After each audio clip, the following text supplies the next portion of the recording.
Good night. Good night, Shamar.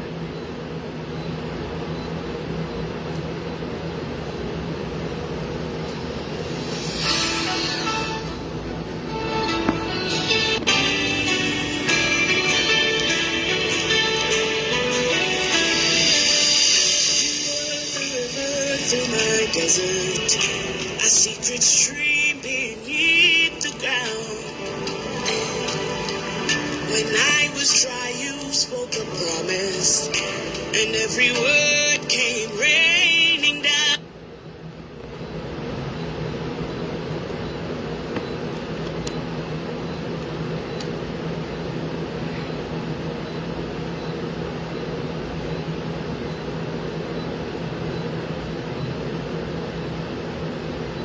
All right, we just want to give some of the persons time to join us. And we're going to get started tonight.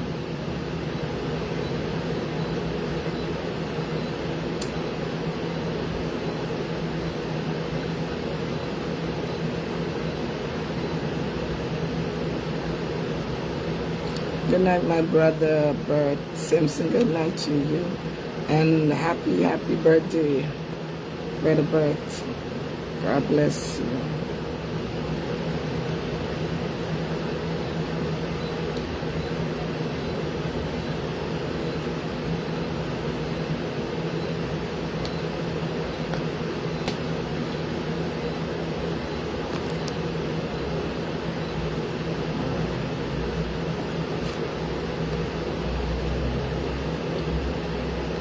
We're going to start in a few.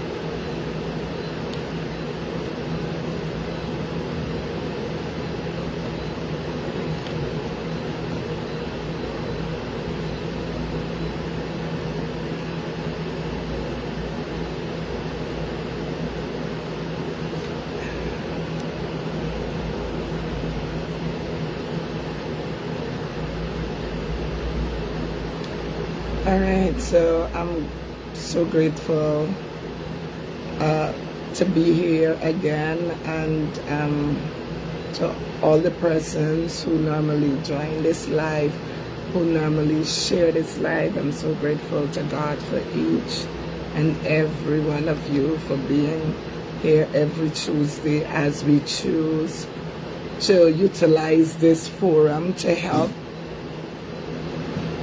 in developing of our family life, our relationship. One of the most important things God has given to us is relationship. Family is they said, the greatest institution that God has ever created. Everything comes from family, and show how important it is for us to form healthy bonds and work to improve our relationships. And that's why I'm here every Tuesday night, just to share with you, just to partake with you. Good evening, Pastor Terry Jaskaran. Good to have you tonight. Thank you for joining the live. And we're so grateful to God for the gift of family, for the gift of marriage, for the gift of relationship. God has given me such a desire and a burden for marriages. My burden is for healthy relationships. Family, healthy family, how we can foster it, what we can do. And we're starting with the husband and the wife. We're starting with the man and the woman, like God did in the Garden of Eden. God gave to Adam a woman, And so let me just clarify that on this feature, when I talk about relationship, when I talk about marriage, it is based on my biblical beliefs that marriage is between a man and a woman. Relationships, especially that are sexual and that would lead to marriage, it is my firm belief that that is between a man and a woman. It is not an intent to discriminate, but it's more of me standing on the foundation of my biblical belief system, my belief system. And so that I just wanted to ensure that I make that known tonight. So our topic tonight is how to keep our relationships sacred, how to keep our marriages sacred. How do we do that? Good night, Elroy. What is it that can be done to ensure that our marriages, our relationship that we are forming, that will eventually lead to marriage and family, how do we keep that from being polluted, from being intruded, from being contaminated, from being defiled and violated? How do we work? What do we do to maintain the sacredness of what God instituted in the Garden of Eden between Adam and Eve, in that place where they were innocent, where there was no intrusion? How do we do that? How do we get back to that place where relationships are healthy, where there is no cheating? Yes. So that's what we want to talk about. How do we keep the sacredness of our relationship? What is it that the man can do? What is it the woman can do? What is it the husband can do? What it is the wife can do? What is our role in maintaining that undefiled relationship, that undefiled marriage? What is it that we can do? That's what we're discussing tonight. I want you to share this live. Those of you joining, good. Yes, Elroy. Well, none of us should believe in cheating. So share the live and ensure that those who are not yet on will know that we are on, and we can get the message to them that we're live. Because when I'm coming to the end of my discussion, I find a lot of people are logging in and asking me if I'm concluding already. But we start at 7, so I'm hoping that we can share the live, send it to somebody, whether it's in their messenger, whether it's via WhatsApp, let them know that we're on. So let's go. Point number 1. Thank you so much to those of my loyal viewers that are here every Tuesday. I'm so grateful to God for each and every one of you. So tonight we're talking about how to keep the relationship sacred, how to keep it pure, how to keep it undefiled, how to keep it uncontaminated. This is what God intended. That sacredness was instituted by God in the Garden of Eden. And let me say, to those who subscribe to polygamy, that's not the order of God. I know there's a lot of people who say, well, look in the Bible. Abraham had more than one wife, and Jacob had more than one wife, and Solomon, and all these people. But if we are going to use a measuring tool, we have to go back to creation. If God, let me say this, if God had intended for one man to have more than one wife, then he would have created 2 women and give to Adam. It is God's order that we followed. It is God's specification that we follow. It is God manuscript that we subscribe to. It is God's design that we adhere and we follow. And so when God saw that Adam was alone and without companionship, God created one woman, because God intended that marriage be between one man and one woman.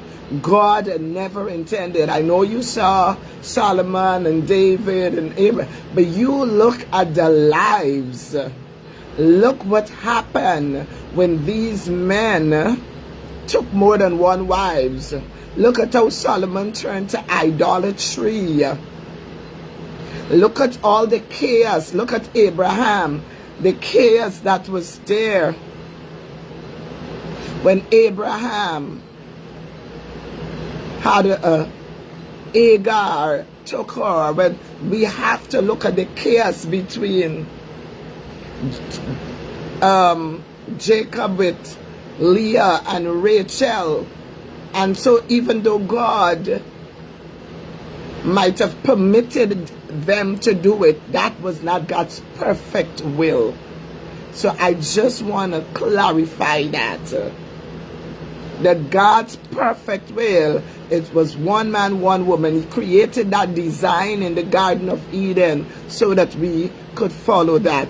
If he wanted any other thing, he would have done so, because he is God. He would have set that pattern from the very inception. From the origin, he would have set that pattern. So that was not God's pattern. That was man's pattern. That's what man decided. And we can check the scriptures and see the turmoil and the problems and all the trouble that these men endured as a result of having more than one wife.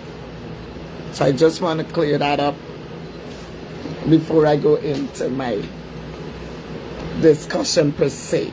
So how do we keep our marriages sacred? Point number one I want to submit to you is keep negative energy out of your marriage. All negative energy, you want to keep it out. You want to keep the suspicion out. You know, that negative, you suspect something, every little thing you're reading something into it that is not even there because of your insecurity. So you want to keep suspicion out. You want to keep excessive jealousy out. Now, it is okay to be a bit jealous. It's okay because you love somebody, you're jealous, you don't want to share them. But when it becomes excessive, oh, that your spouse can't talk to, like just having a platonic relationship, just having an ordinary conversation with the opposite sex, it is bothering you and creating jealousy. That can bring a lot of negative energy and negative vibe into your marriage, into your relationship. So you want to keep that out. Keep suspicion out of it. You don't be suspecting every little thing. You're reading into it what does not exist. Keep the negative energy out. Suspicion, excessive jealousy. Keep the whole vindictiveness out. Negative energy. It's going to contaminate. It's going to pollute the atmosphere, the aura of your relationship. You know, the vindictiveness, your partner that does something, you do it back, the eye for an eye. We want to keep out negative energy. We want this thing to be pure. We want the marriage and the relationship to be pure, to be healthy. And so we got to keep all the negative vibes out of it. So no vindictiveness, no vengeance, no being, you know, revengeful on your spouse. You're trying to get back at them. You're trying to hurt them because they might have said something or done something that hurt you. Now you are making it a mandate. You're making it a necessity that you got to pay them back, that you got to make them feel the same pain. Those things destroy the sacred fabric of your marriage, of your relationship. You want to, keep unforgiveness out. You want to keep malice out, holding on to things for a long time, not forgiving, not releasing your spouse if they would have blundered, if they would have erred. You keep reminding them and tormenting them. Keep negative energy out of your relationship. Create a positive environment. Be kind. Be temperate. Be forgiving. Be courteous. Be tender with your spouse. And I'm not just saying physical tenderness, but tenderness with your words. Be soft with your words. Bring forth healing words and not wounding words. You don't want to wound your spouse. Sometimes we say words are wind. And somebody says, if words are wind, then it's an hurricane because it can be very destructive. You want not to be using your mouth to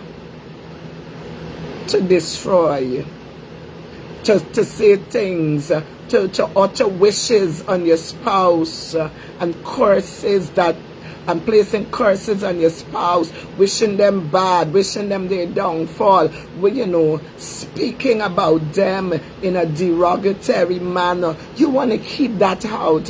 That is very polluting. That is very toxic. It's not healthy. It should not be.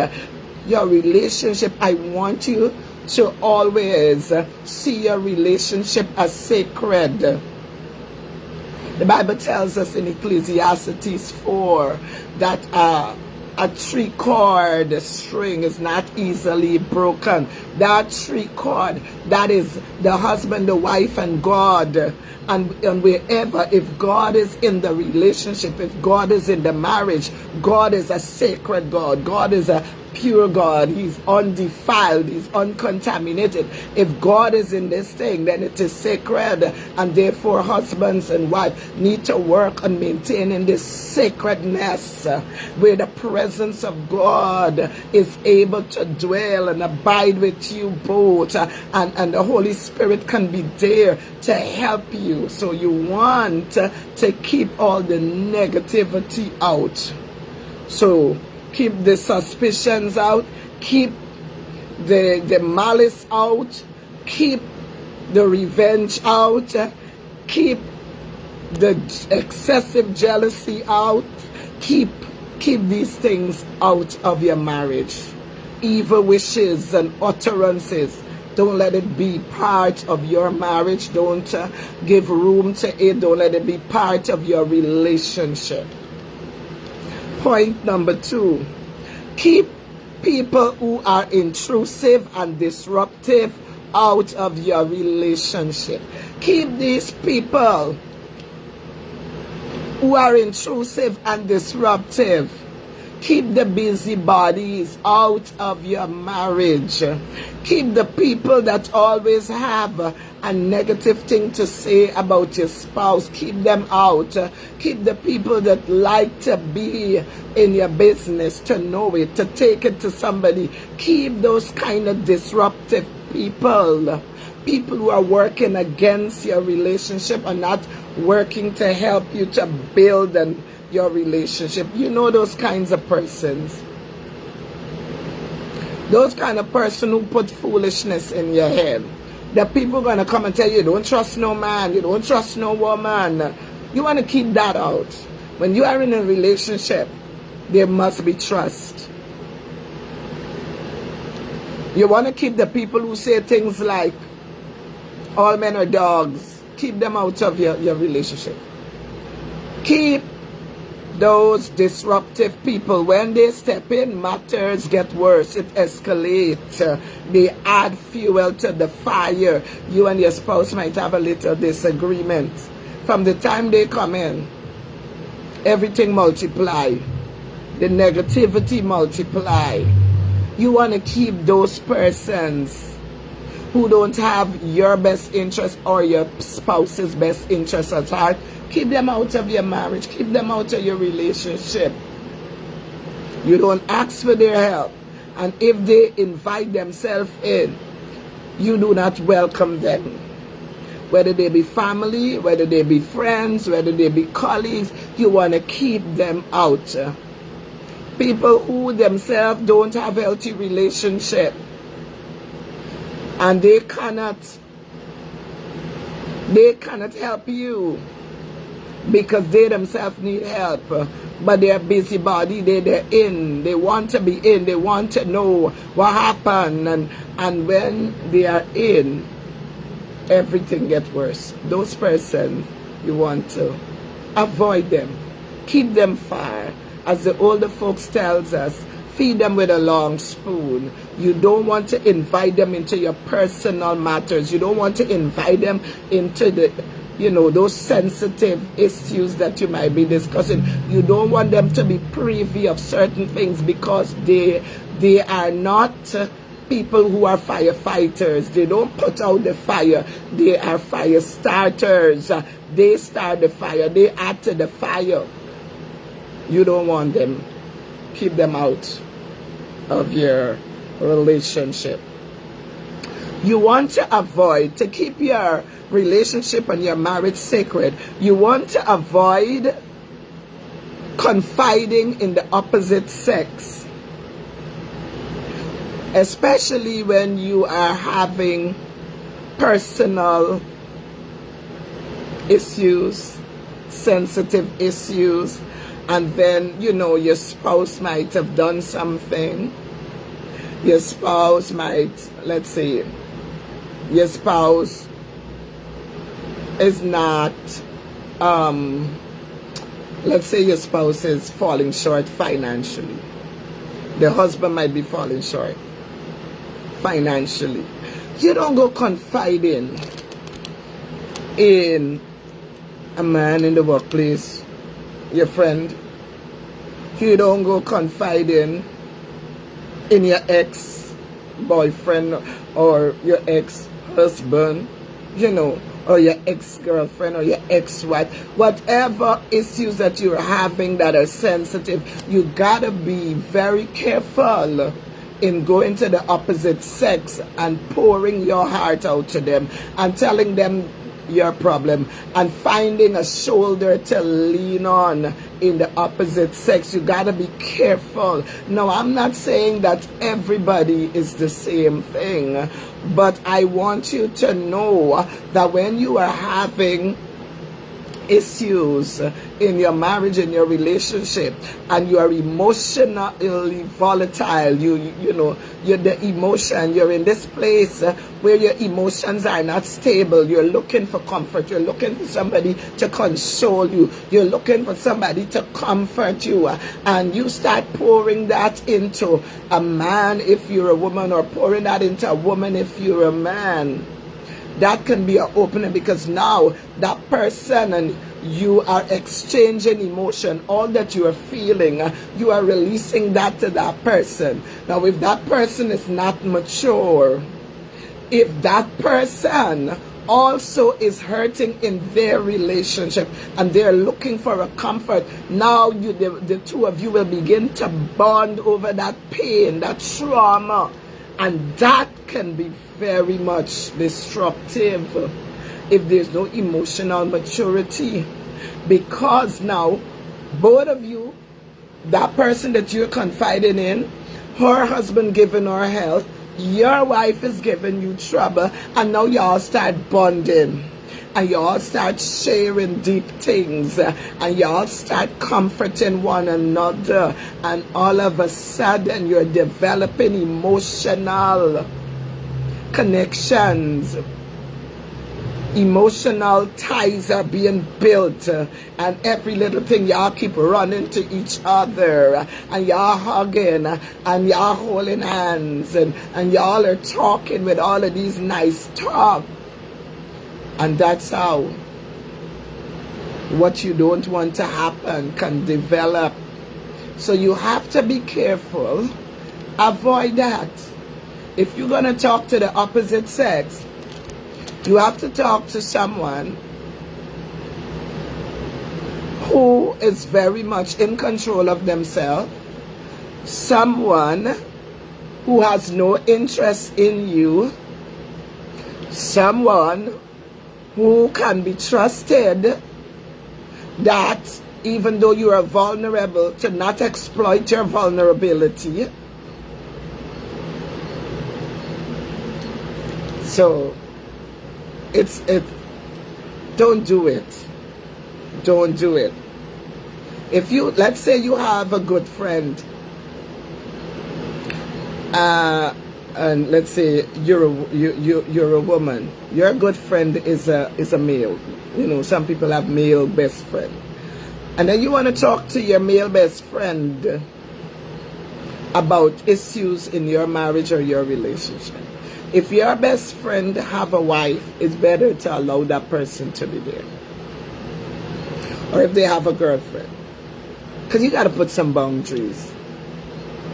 Some best friends are hoping for the opportunity to take the next step with you, and they keep themselves in your life. There's some best friends who are very attracted to you sexually, emotionally, and they keep themselves in your life under the best friend umbrella, under the best friend label, because, oh, she got a husband, I like her, I can't get her, so I'm gonna stay in there. I'm gonna take the label best friend. But that person, some persons are hoping for something to happen that they could step in. So you want to avoid as much as possible in going to the opposite sex with your sensitive matters that relates to your relationship. You have to set boundaries if you're going to do that. You got to ensure that you are not feeling anything for them. They're not feeling anything for you. And should that happen, you got to ensure that you're strong enough to cut it off. If you don't have that willpower, if you don't have that level of emotional maturity, don't do it. So, because it's going to contaminate your relationship. There are many people who start relationship after trauma bonding, after bonding with somebody over and it's something that have happened, after opening up to someone about their hurt and their pain, it starts to develop. So you want to avoid that. You want to avoid accepting gifts and favors from men and women who are attracted to you. Let me repeat that.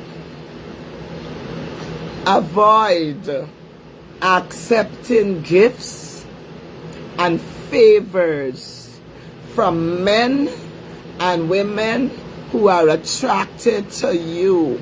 Now, I want to say this. All of us are aware of the persons. Some of them are in our workplaces who have attraction to us. Some of them are in our churches. So, some of them are in the social groups in which we socialize. We know them. We know every now and then the little flirting that take place, the subliminal messages that they send every now and then. You want to avoid accepting favors. So you're not driving and that person is offering, oh, I have to pass where you're living. I'm going to drive you home. And so they make it their duty every day to drive you home. But you're sitting in the back seat. Yes, they don't mind. All they want is for you to be in that car, that they could have your presence there because it's comforting them. It's doing something to them. Oh, we don't talk anything personal. We talk about social issues and things that happen. Yes, even that can be comforting because that person have an attraction for you and to you. And so anything that could cause them to feel close to you, they will clutch at it. So you don't have to have deep conversations. Just the fact your mere presence does something to them. You want to avoid favors and gifts. They bring you lunch, or they invite you to lunch, or it's Valentine and they brought you a rose, and just to say, you know, you're a good colleague, you're a good friend, I want to drop you this rose, and they say, oh, thank you for thinking about me. No, you want to avoid those things. That is an enticement. That is how they start enticing you. That's a way to lower your self-defense, you know, and they do it in a subtle way, that it come over as just them being kind. It comes over as just them being mannerly and considerate. So you want to avoid favors and gifts from men and women who have an attraction to you. That can really contaminate your relationship, because you keep taking gifts.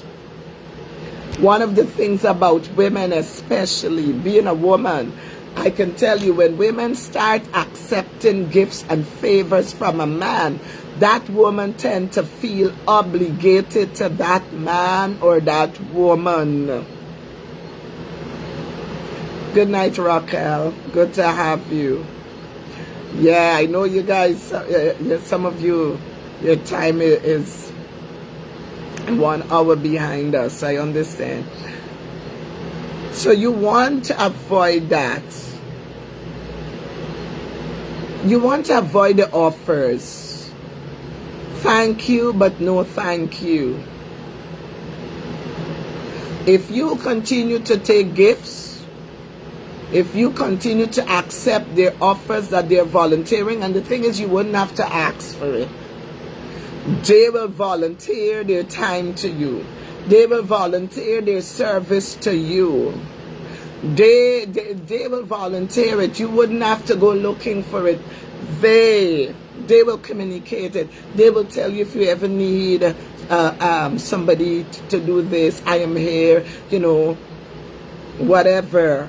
And they're volunteering it. And you are accepting. You are giving in. After a while, you tend to feel obligated. After a while, when they start asking you for favors, some people are afraid to say no, because this person have been doing so much for them, they feel they have to return it. And then that creates problem. Your spouse find out about this, and then the whole contamination and pollution and the fight start, and you and your husband start quarreling, and you and your wife start disagreeing, all because you have been accepting gifts and favors from men or from women who have an attraction to you. Avoid that. Keep it out. No, it's okay. Number 5, avoid seeking advice and comfort from your exes. You know those exes that, me, you still good, we all right, we could talk anything. Ask your spouse if he or she is comfortable with you confiding in an ex. Ask your husband if he is comfortable with you confiding with an ex. Ask your wife if she is comfortable, if she's at peace with you confiding in your ex. When you need comfort because you and your partner have a little, you know, disagreement, something happened, stumble upon a little bump along the road, and things not going the way, and you run to your ex to tell them, your wife did this, or your husband did this, or your wife said that, or your husband said that, and what do you think? Should a man say that to a woman, or should a woman do that to a man? What do you think? And you go into this person every time. What do you think you are doing? We got to be mindful. Now, there are some exes that are at that place that they don't want you. Some exes are that mature. When they're finished, they're finished. They have no interest to have you back. And some of them are exes that are people of integrity. They're honest. They have a good report, and you can talk to them. But if you know that is not a person like that, please don't bring them in. Please don't do it. Please don't make matters worse. Please don't add fuel to the fire. And if your spouse, especially if your spouse is not comfortable with it, especially if your spouse don't want you to do it, don't do it. Keep your relationship pure. Yeah. Some people, when they done, they done. But there's some people that don't done. They have all kind of ties. So next point. Don't hide and do things behind your spouse's back. It can create distrust. And once there is distrust, your relationship become toxic, it become polluted. Don't hide. The only time you should be hiding and do something, if you know you're trying to surprise them, throwing them a surprise birthday, you're trying to surprise them with a gift, you're trying to surprise them with a vacation, with a trip somewhere, with something, yes. But you hiding things that your spouse should be privy to. You hiding and going out. You hiding things from them. You have secrets that you're hiding. You don't want, you know. And when they find out, you left to go to the market, but you weren't going to the market. You were going to dinner with a friend, or lunch with a friend, or whatever you're going to do. You're hiding and doing stuff. You're behind their backs, and you're cooking up your own stories. You don't want to do that. Your marriage should be clear, should be honest. Your marriage, your relationship requires honesty, being truthful. If you want to go out with your friends, say that I'm going out with my friends tonight. I'm having a lunch date with my friends today. Myself and my colleagues are going out at such and such a time. By hiding and doing stuff, and then your spouse have to find out another way. They have to find out from somebody else. You're hiding and doing things that they are not comfortable with you doing.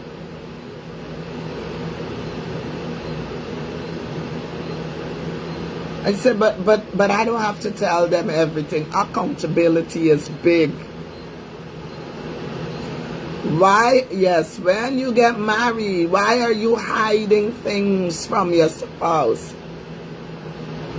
If you have to give a relative, let's say you have to give your mother some money. You don't want to be in a marriage where you got to hide from your husband to give your mother something, or hide from your wife to give your mother something.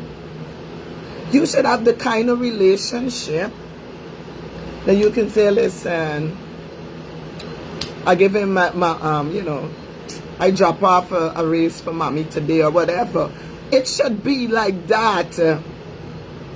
Because when you start hiding, you start, yes, Elroy, it start creating thoughts in the mind. Your spouse start having distrust. What are you hiding for? What are you doing? And you might be saying, but I ain't doing nothing that is bad. But you're hiding. You're doing it in such a way that it's creating suspicion. I don't, I don't believe in hiding things from your spouse. I believe if you can undress your physical nakedness to your spouse, you should be able to undress your emotions. You should be able to say what you need to say, communicate. So avoid hiding and going behind your spouse's back and doing things and the marriage, becomes so burdensome. The relationship becomes so heavy. It is not light. It becomes stressful because there's too much secret, hide and seek you're playing, Don't do that. Don't create such an environment for your relationship. Lying to your spouse, deceiving your spouse, all of these things contaminate our marriages and our relationship. Why we have to lie? What am I doing that is so bad or so wrong that I have to lie to my spouse? What am I doing that is unhealthy that I have to lie? The fact that you have to lie should tell you that I should not be doing it. The fact that you have to go through all of the pains to deceive that person, to make up stories, to tell somebody to call and tell your husband a fancy story, or tell your wife a fancy story that doesn't exist. You want to avoid those things. So avoid hiding. And it is important for husband and wife to create the kind of environment where you and your spouse can talk about anything and everything. Because that's why relationship become toxic. It's no longer sacred. It's no longer pure. It's no longer free.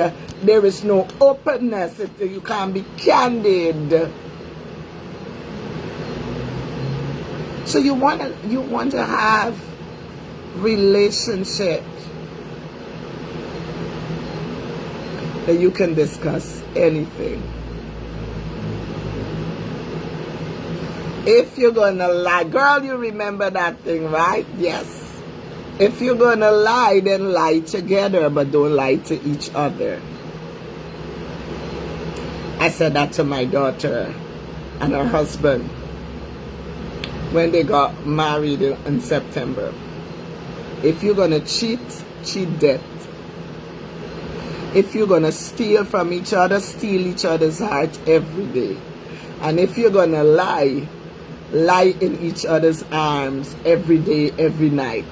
That's the only time cheating is allowed. If you could cheat death, go ahead, do all of your power to cheat death, but don't cheat on your spouse. We don't want cheating. It's contaminating the relationship. You are bringing somebody, when you go sleep with somebody, you are inviting, you are bringing that person and all the people that they are sleeping with on the side into your relationship. You are opening the door to sexual transmitted infection, contamination. You're opening the door. Some of you are going out there, you're having sex with people, you're having unprotected sex. Then a child come in the marriage, an outside child, because you go out there and you cheat. And then you bring in a child in the marriage. Contamination.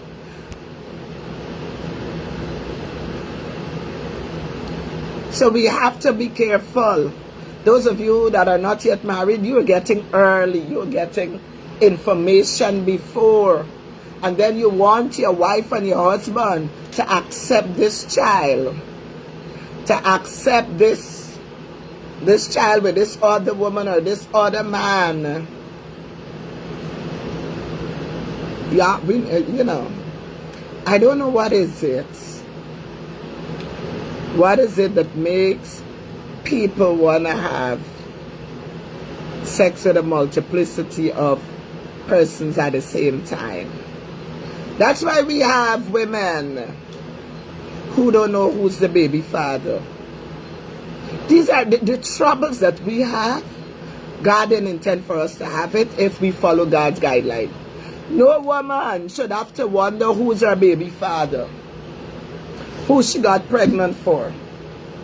You know why? Because if we follow God's order, one man and one woman at a time, we're going to know who we get pregnant for. We would not have to fight up, oh, we got to get a DNA test because last night you slept with your husband and then the next night you sleep with somebody. So we got to keep this whole cheating thing out of the game. And for those of you who your spouse cheat and you're out there saying cheat, got cheat back. If he could cheat, I could cheat. If she could cheat, I could cheat. Now let me say this, cheating, when somebody chooses to cheat, that's a moral issue. Cheating has to do with your integrity. So even when your spouse cheats, you don't have to cheat back. You should be such a person of integrity that I'm not going to put myself down like that. I'm not going to do myself that. I'm not going to lower my standards. I'm not going to come down from my level because he cheated or she cheated.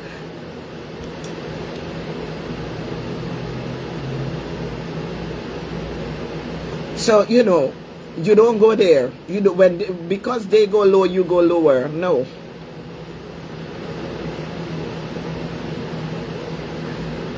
If you feel that you have to cheat, then you shouldn't even be with that person in the first place.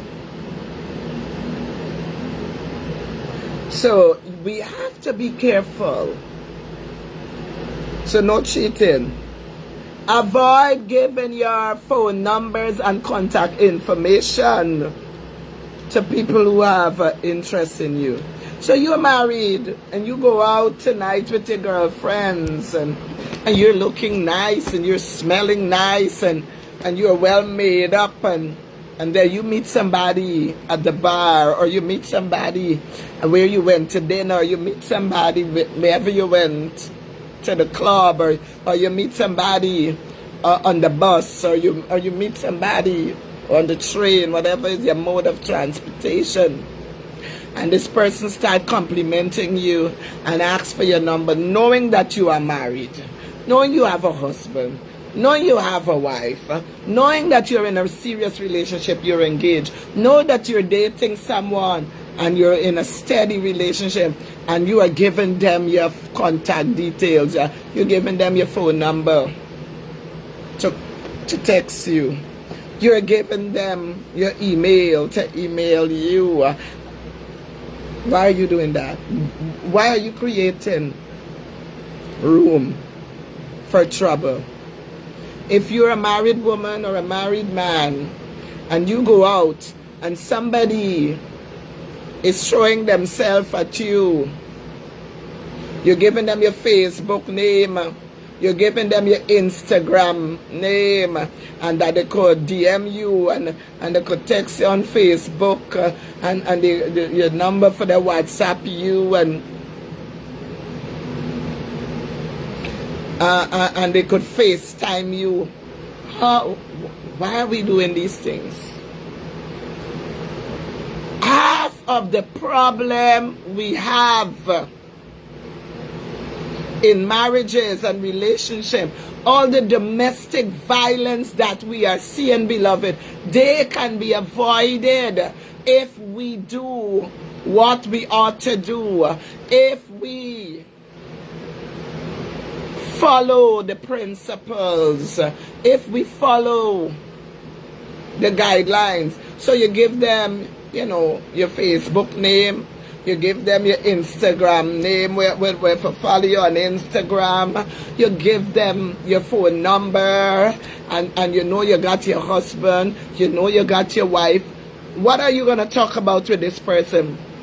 What do you think What kind of conversation you're going to have, knowing very well that you have a spouse, you are in a committed relationship. What is the need to give them your contact details to reach out to you, knowing very well that they have a personal interest in you and starting a relationship with you? And then when you start texting, when they start texting you, you got to hide behind your spouse back. You got the phone on silent.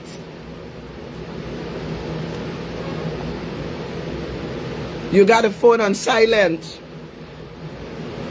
because you can't let your spouse hear when the pling pling, the message is coming in. Or some people like to turn it down. Got it on vibrate. And then you got to run and go in the washroom to answer and talk. And you got to run outside. We do things that create dishonor and disrespect to our spouse. And we take away from the sacredness of our marriages and our relationship.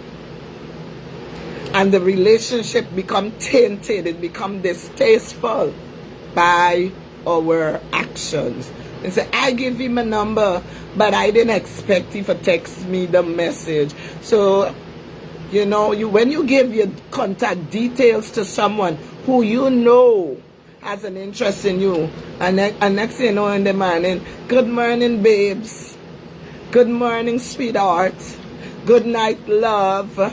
Thinking of you. How is your day? What do we think that we are doing to our spouses? What is it we think we are doing and creating for ourselves? The trouble that we are creating for ourselves, the pain, unnecessary problems, unnecessary trouble, unnecessary trauma. We are creating these things by our choices and by our action. We are doing it to ourselves. We are putting ourselves in harm's way when we prepare the breeding ground, the bed for these things to happen. So you don't give your contact details. You can politely decline somebody asking you for their number. You're not obligated to give them your number. You're not obligated to give them your Facebook name. You're not obligated to give them nothing that they can reach you. There's no obligation. You're not obligated to them. You're obligated to your husband, to your wife, to the person that you are with. And so when we do these things, we are creating the mess that we see, the disruption that we see, the fightings, you know, the cheating. That's how the cheating starts. You don't give him your number, but you tell him what is your Instagram name, so he could follow you and he could DM you there. Or you tell her. So you want to avoid those things, beloved.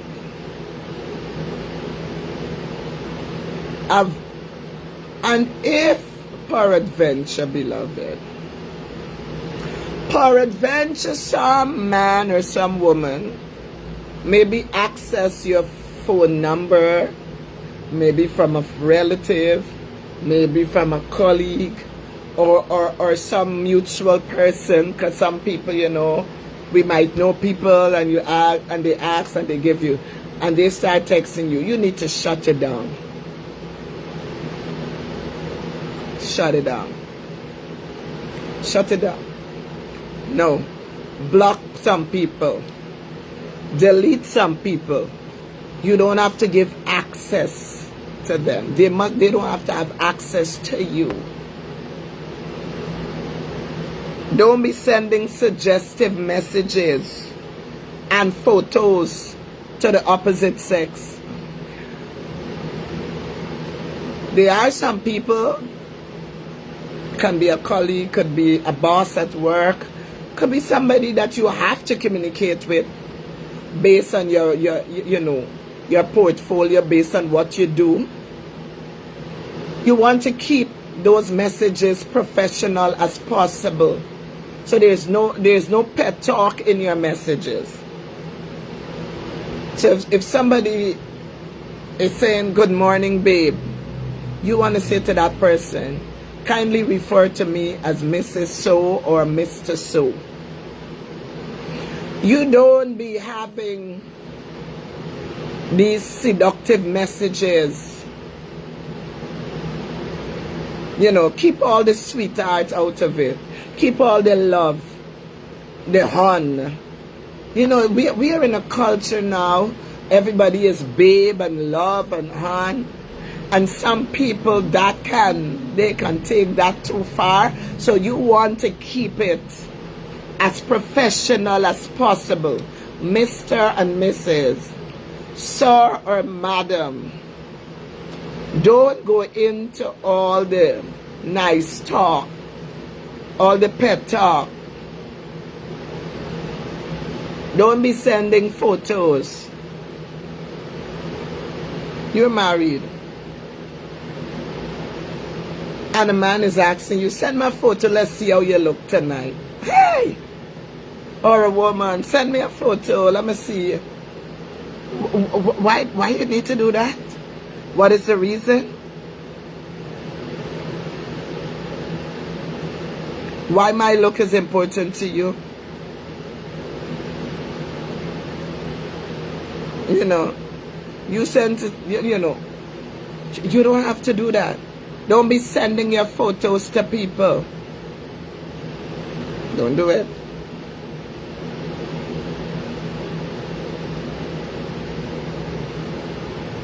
Yeah. You want to shut down all of those conversations that you know is going to lead to what you don't want to happen. So there's some people going to be texting you, what you doing? Why that person need to know? What you doing now? What you wearing? What you're eating. It starts with these, it might look, she just asks what eating, or he just asks. It starts with these little things.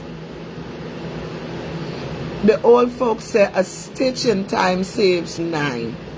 If your shirt get a little tear, they will tell you stitch it up right away. Because that little tear, if you don't mend it, it will, with time open, get bigger and bigger. So when you start entertaining the what you're eating and you're responding, oh, I having macaroni and cheese. What you doing? I doing the dishes. And you start giving information. It's going to get big. They're going to start prying for more information.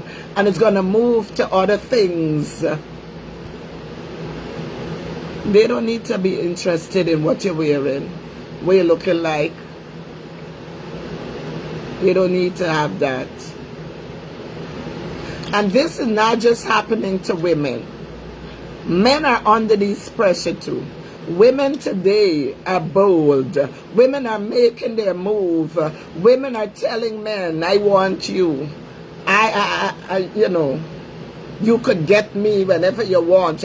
Women are pursuing men. So this is something both for males and female. Gone are the days when the man alone had to make the move. Women are making their move. Women are, you know,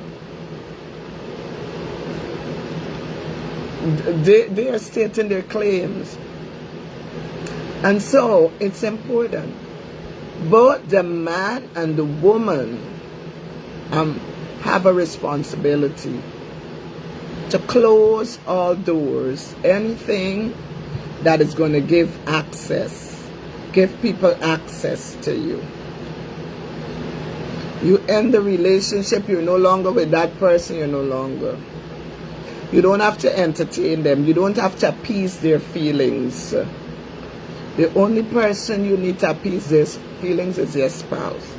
You don't have to give people explanation. You don't have to tell them how was your day. They don't need to know what you eat today. You had breakfast already. Why they need to know that? Wait then, now you're gone to bed already. Why they need to have these information? And why do you feel the need to answer them? Why do you feel obligated to feed them with the information that they're asking? I am telling you, I have counseled people where relationships start from simple things like these. Accepting favors from people, accepting gifts from people. I want to really urge you to avoid these things. It starts just like that. That's how the bond starts to build. The text messages. You're right next to your husband or your wife and they're texting you and asking you, is where your husband there? And you texting me, they're right here. Or where your wife there? And she there right here. And making a mockery of your spouse. And you having a conversation via text messages while your spouse is right there. You are opening the door to the disrespect of your husband or your wife. Have another man feeling that he's better than your husband, or have another woman feeling that she's better than your wife because your wife is right there and she's texting you, where your wife there, you eat already, she feed you, she do this, and you are feeding that person with information. All of a sudden that person start thinking that you don't have no respect for your wife, and they are going to play on that. And next thing you know, they start sending you all kind of messages because you are going along with the game. You're going along with them. You're giving them a breeding ground. You're giving them fertile soil for the seed that they're sowing to bring forth fruit, to bring their desires into fruition. And then they're going to see a spouse and making a mock of them and all of that. So I am just here. I know that you know these things. What I'm saying tonight, I don't believe it is. None of you are ignorant of these facts. I am just reminding you. I am coming as a reinforcer tonight to help you to work on yourselves so that you can be better husbands and better wives, so you can be better for your spouse, better for each other. Marriages can be beautiful, beloved. Marriages can be awesome. Marriages can be enjoyable. Don't let people tell you that marriage is stress. Marriage is stress because we who are married create the stress by our choices and by our actions.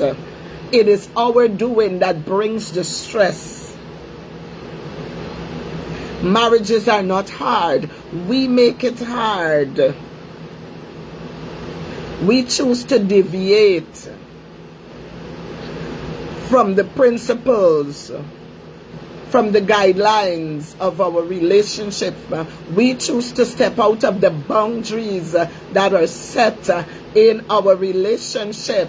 And so when you see a relationship become distasteful and burdensome and unhealthy, it's because of the persons. When you go through, you're going to see all the things that we invited into that sacred space that God intended, the sacredness of marriage. We make it profane. We create that by what we do.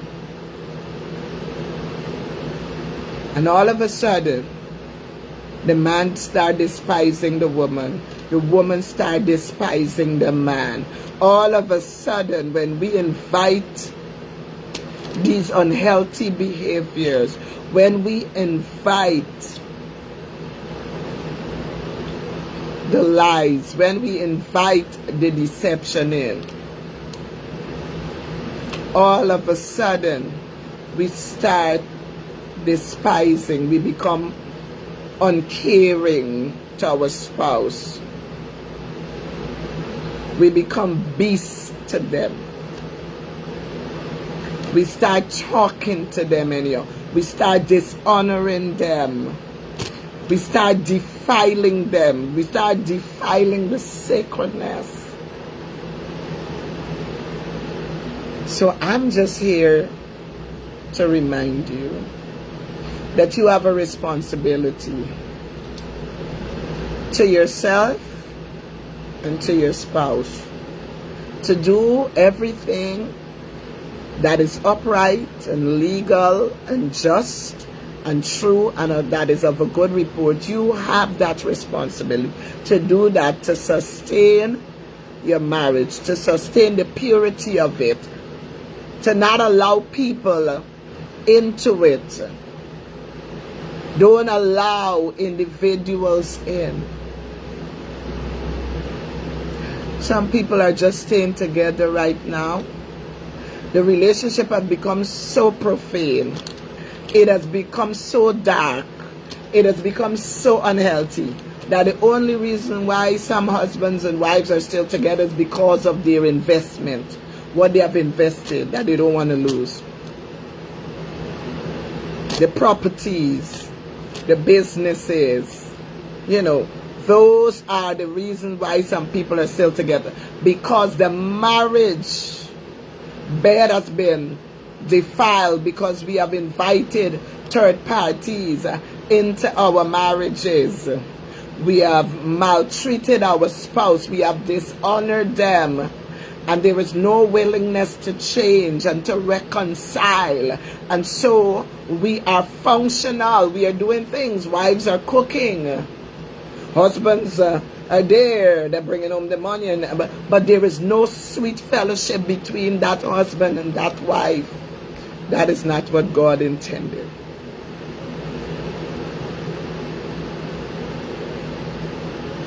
Husband and wives are not sleeping in the same bed. This is not what God intended, beloved. They're just coexisting in the same space. But they're not loving each other anymore. They have no desire for each other anymore. There is no care and tenderness for each other anymore. They forget this covenant that they make, to love and to cherish till death do us part. They're not cherishing each other anymore. They're not loving each other. Listen, the reason why we treat each other with disregard is because we have become so selfish. And marriages, relationships are not for selfish people.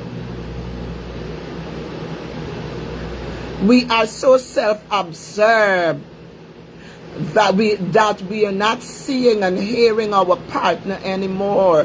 They are crying. Their silence are very loud, but we are not hearing. We have lost that.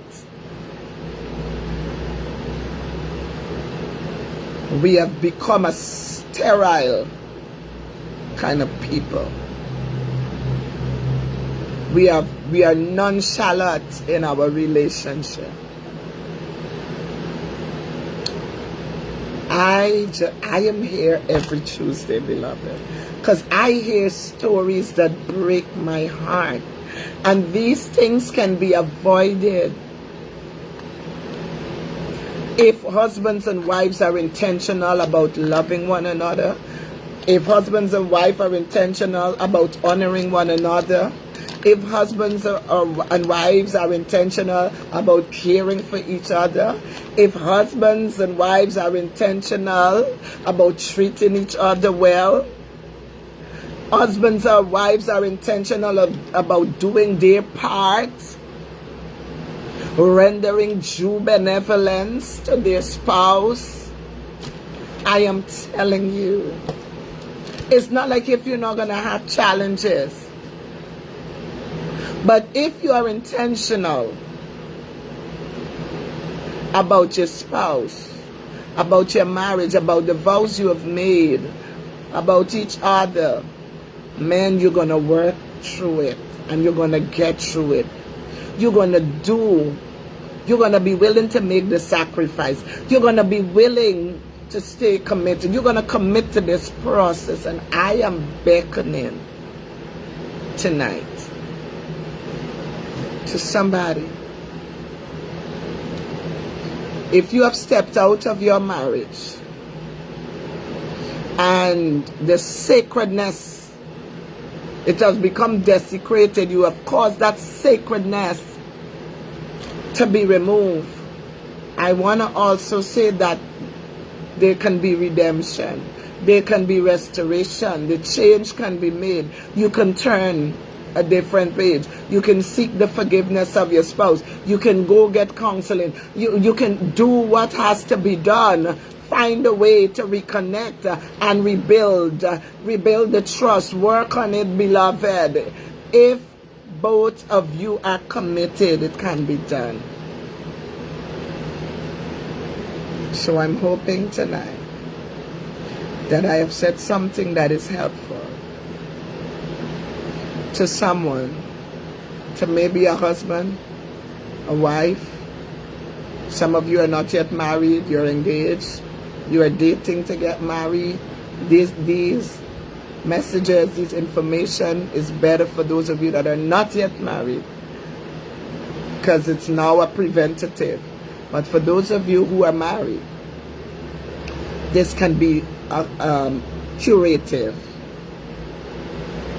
It could be remedial if you are willing to do what you have to do. So I trust tonight that those of you that are married, all the married people, work on maintaining the sacredness of your marriage. Keep out the pollutions. If you join us late, you can watch the live from the beginning for the points that we covered. And hopefully you can find something there that help you to better serve your spouse. God bless you all. Take good care of yourselves and take good care of each other until next week. I am Pastor Natasha Taylor. I'll be here next week with another topic. If you have any questions or if you have a topic you would like me to cover, remember you can inbox me via Facebook. Your messages, your comments, your questions, you can send me. And if you want me to speak on a particular topic, you can also send me that. God bless you and do enjoy the rest of your evening.